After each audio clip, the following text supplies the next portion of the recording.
तो last episode में हमने देखा था कि ये चैरल कह रहा है कि आखिर वो सेवंथ ये सब कर कैसे रहा है, क्या भगवान उसके साथ मिल गया है क्या।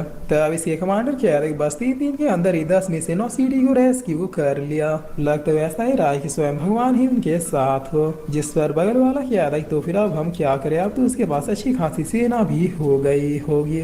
तब ये ओल्ड कमांडर कह रहा है चैरल पानी अब सर से ऊपर जा चुका है। वो सेवंथ का बच्चा जिस तरह से बैटल के बारे में सोचता है वैसा दूसरा कोई भी नहीं सोच सकता। मैं तो क्या था, बाबा आपको डीमन सेक्टर लीडर को कांटेक्ट कर ही लेना चाहिए। जिस पर जनरल बैड अब कुछ सोचते हुए क्या रही जा फर्स्ट सिटी को चारों तरफ से अच्छे से घेर लो। और सेवन प्रिंस को भी पता चलना चाहिए कि उसकी आखिरी लड़ाई है। तब सीन चेंज होता है और अब हम क्राउन प्रिंस के पैलेस को देखते हैं जहाँ माफिन क्या रही क्राउन प्रिंस फाइनली अब हम दोनों एक साथ ही विंचिंग एकेडमी को ज्वाइन करने वाले हैं। हम अब एक साथ ही रहेंगे, एक साथ ही पावरफुल होंगे और एक दिन शादी भी कर लेंगे। जिस पर क्राउन प्रिंस कह रहा है हाँ वो सारी चीजें तो ठीक है, लेकिन माफिन कह रही लेकिन बस वो सेहत का बच्चा किसी तरह से खत्म हो जाए। मुझे आज अंदर से बहुत ही अच्छी फीलिंग आ रही है कि जरूर आज उसका काम बैटल ग्राउंड में तमाम हो जाएगा। जिस वक्त क्राउन प्रिंस कह रहा है कि वो मरेगा तो जरूर या तो दुश्मनों के हाथ हो या फिर भूख से, क्योंकि मैंने प्लान बना के उसके खाने पीने की सारी चीजों पे रोक लगा दिया है। अब ज्यादा से ज्यादा वो 1 या फिर 2 दिन ही सर्वाइव कर पाएगा, क्योंकि खाना तो उसका आज से 5 दिन पहले ही खत्म हो चुका होगा। तभी ये गार्ड यहाँ पर आते हुए कह रहा है कि न्यूज है प्रिंस। जिस वक्त प्रिंस कह रहा है सैनिक तुम बिल्कुल टाइम पे यहाँ आए हो, चलो अब जल्दी से मुझे सेवंथ के मरने की न्यूज दो।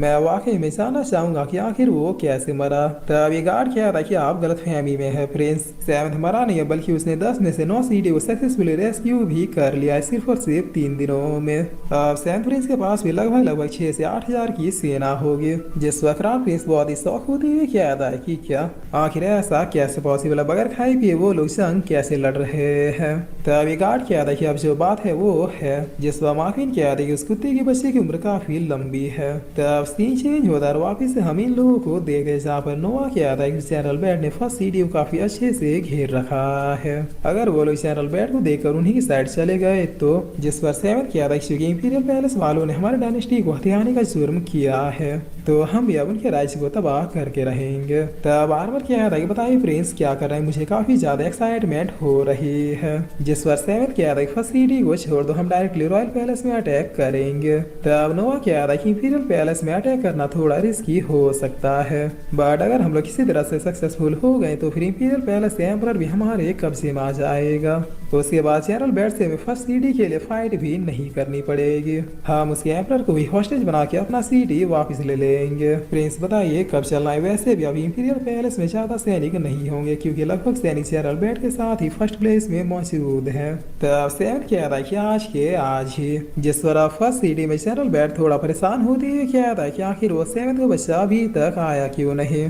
तब ये कमांडर कह रहा है कहीं आपके डर से वो आना ही तो नहीं भूल गया। जिस पर जनरल बैड कह रहा है कि नहीं वो भागने वालों में से नहीं बल्कि भगाने वालों में से है, मैं उसके साथ पहले भी लड़ चुका हूँ। उसका दिमाग इतना साथी रहेगी दुश्मनों को उसकी जगह पे बिल्कुल ठोक बजा के मार सकता है। तभी आप एक सैनिक आते हुए कह रहा है कि जनरल सेवन फिर से खेल गया, हम लोग उसका यहाँ पे इंतजार कर रहे हैं और वो डायरेक्टली एम्परर को घेरने के लिए इंपीरियल पैलेस में सेना के साथ पहुंच चुका है। तब इतना सुनते जनरल की चीख आगे और पीछे दोनों तरफ से निकल जाती है और ये अब बैठते हुए कह रहे कि एम्परर तो गए काम से, वहाँ पे सेना भी कम है। सैनिकों जितनी जल्दी हो सके हमारी सारी सेना को सीधे इंपीरियल पैलेस में लौटने के लिए कहो और अभी के अभी तुरंत 100 डीमन सेक्ट के लीडर के पास जाओ। वो जो चाहेगा, जो उसकी इच्छा होगी हम उसे पूरा करेंगे, बस किसी तरह से वो सेवेंथ मारा जाए। जिस वजह सेवेंथ अपनी सेना के साथ इंपीरियल पैलेस पहुंच जाता है और पहुंचते हुए क्या था जो प्लान बना है उसी पे कायम रहना है। तब इंपीरियल पैलेस के सैनिक इधर एक दूसरे से बातें करते हुए क्या था बस एक बार किसी तरह से वो सीढ़ी हमारे कब्जे में हो जाए। उसके बाद कैनियन डायनेस्टी में कम से कम 100 से 200 लड़कियों से शादी करूंगा। जिस बगल वाला क्या था हाँ भाई मैं भी कम से कम 50 तक तो पहुंच ही जाऊंगा। मगर तभी ये लोग शोर शराबा सुनते हुए क्या है कि ये कौन आ रहा है। जिस बगल वाला क्या था इस सेवंथ प्रिंस ये उसी की सेना है। तब इनकी इतना क्या थे यार उसे इनका खात्मा हो जाता है और अब करीब 1 घंटे के अंदर इस सेवंथ प्रिंस इस गेट को साफ करता हुआ इंपीरियल पैलेस के अंदर घुस जाता है। जहाँ आर्मर क्या था कि ये पहली बार है जब कोई इंपीरियल पैलेस में इतनी अंदर तक आया है। जिस पर सेवंथ क्या था कि जल्दी करो, उन्हें कुछ सोचने का भी मौका नहीं मिलना चाहिए। तब इंपीरियल पैलेस के एम्परर अब काफी गुस्से में क्या था कि वो कल का जन्मा चूजा हमारे द्वार तक पहुंच गया जिस मंत्री लोग क्या है कि कैसे पहुंचा ये बात छोड़िए, उसे रोकना कैसे है ये सोचिए, वरना उसकी जो स्पीड है उसे इंपीरियल पैलेस को साफ करने में उसे ज्यादा से ज्यादा 10 से 20 मिनट का टाइम लगेगा। तब एम्परर क्या था, इस सब में एम्परर हो के इतना पैनिक नहीं हो रहा, तो फिर तुम लोग खामोखा इतना टेंशन क्यों ले रहे हो। जसवारी मंत्री क्या था, बताइए फिर हमें क्या करना चाहिए। तब एम्परर पूछते हैं कि बताओ सेवन की सेना की असली कमजोरी क्या है। जसवारी मंत्री एक दूसरे से बात ही करते हुए पूछते हैं कि क्या सेवन की सेना की कोई वीकनेस भी है, ये तो आज हमें पहली बार पता चला। तब पीछे वाला क्या था, महाराज हमें नहीं पता सेवन की सेना की असली कमजोरी क्या है। जिस एम्परर क्या था, सेवन की सेना की सिर्फ और सिर्फ एक ही कमजोरी है और वो है खुद सेवेंथ। अगर किसी तरह से सेवेंथ प्रिंस मारा जाए तो फिर उसकी सेना तो ऐसे ही घबरा जाएगी। तब ये मंत्री क्या था, हाँ वही तो बात है, सेवेंथ प्रिंस को भला कौन ही मार पाएगा। जिस पर एम्परर क्या था कि अगर मामूली सैनिक उसे नहीं मार सकते तो क्या हुआ, मेरे पास और भी लोग हैं। क्या तुम लोग भूल गए तुम्हारे एम्परर का कितने बड़े बड़े लोगों से उठना बैठना है। तब ये मंत्री क्या था कि वो तो आपके पास कोई ट्रम्प कार्ड पहले से ही मौजूद है।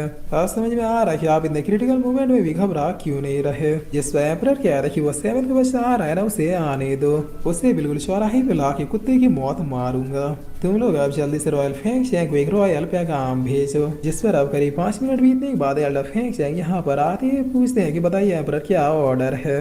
आखिरकार ऐसी क्या मुसीबत आन पड़ी जो आपने रॉयल पैगाम भिजवा दिया। तब एम्परर क्या था कि वो सेवन का बच्चा हमारे राज्य में घुस चुका है। जिस पर इतना सुनते ये एल्डर यहाँ से निकल जाते हैं। तब इधर अब सेवन के सैनिक हर सीढ़ी के गेट को तोड़ते हुए कैपिटल की तरफ ही आ रहे थे। जिस पर नोआ बता था कि यही फाइनल गेट है। मुझे लगता है यहाँ भी इन्होंने इस कैपिटल में जरूर कोई चाल चली होगी, क्योंकि इंपीरियल पैलेस के एम्परर का एक दो बड़े कल्टीवेटरों से अच्छा पहचान है। तब सेवन क्या था, इसीलिए मैंने पहले वान पवेलियन को आगे भेजा, क्योंकि वो लोग भी कल्टीवेटर्स ही हैं। जिस पर वान अब अपने लोगों के साथ इस गेट की तरफ बढ़ते हुए क्या था, चलो आज सेवन प्रिंस के कच्चे का उतारने का दिन है। मगर तभी कोई बीच में आके इसे पीछे कर देता है। तब वान क्या था, क्या इतना पावरफुल और आखिर ये है कौन। जिस पर एल्डर फेंग शेंग क्या था कि मैं तुम सबकी मौत हूँ बच्चे।